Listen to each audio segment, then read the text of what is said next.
Muntik nang mahuli sa sogo. Dahil sinundan tayo ng misis ko. Buti lang siya ay naligaw dahil liko-liko. Ay talang shotgun, yari tayo. Panalo. Huwag kang mag-isip ng ano pa man.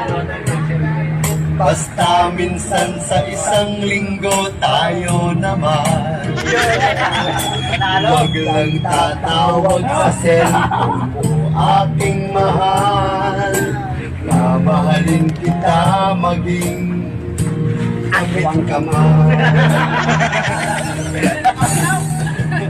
Mahal kita, ngunit sikreto